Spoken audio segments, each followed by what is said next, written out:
casharta oo loo sameeyay 27 dalxiisayaal ajaanib ah oo ka soo jeeda dalka China ayaa lagu qabtay H Hotel ee magaalada Muqdisho.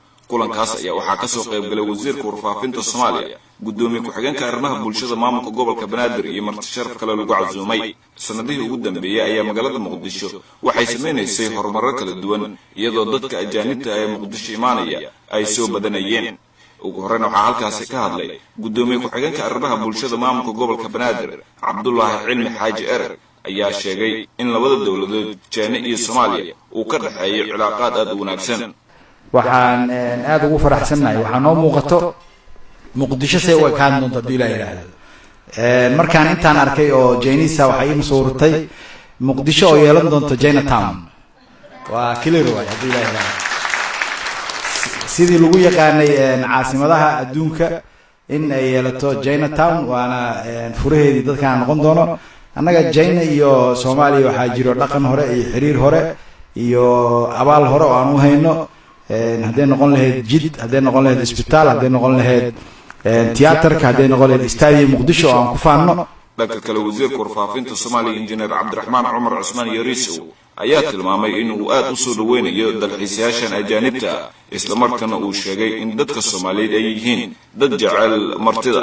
waxaan rajaynaynaa maalmihii aad joogteen in Soomaalida aad ku barateen dad dhaqan wanaagsan, dad soo dhaweynta ku fiican, isla markaana waxaan rajaynaynaa inaad noqotaan markaad waddankiina ku laabataan inaad dadkii oo walaalihiin iyo Chinese-kii uga sheekaysaan taariikhda Soomaaliya kadibna ay runtii horseed u noqoto bilowgiina inay noqoto magaaladii soo dhaweynaysay Chinese-ka sida uu gudoomiyaha u sheegayna marka labaad timaadaan in maamulka gobolka iyo dawladda federaalkaba ay diyaar idin la tahay inay gacmo furan u soo dhaweeyaan.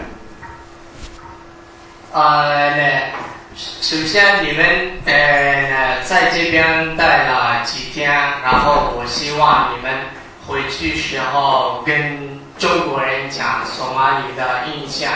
我个人可乐嘛，在中国的时候，很多中国人问我从哪里来的，我从索马里来的时候呢，他们说海盗，所以就是他们你们在这里啊，我们。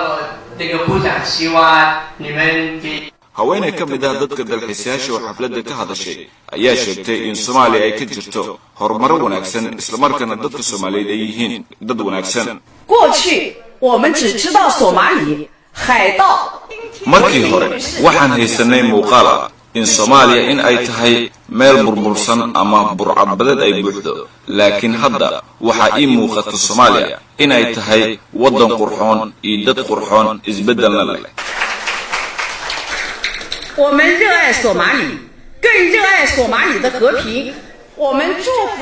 aad ayaan u jeclahay Soomaaliya. dadka Soomaaliyeed waxaan u rajaynaynaa rajo fiican iyo nolol wanaagsan ayaan idin rajaynaynaa. kulankaasi ayaa waxaa lagu soo bandhigay ciyaaraha hidaha iyo dhaqanka Soomaaliyeed, ciyaarahaas oo ay soo wada jiiteen dhammaan dalxiisayaasha.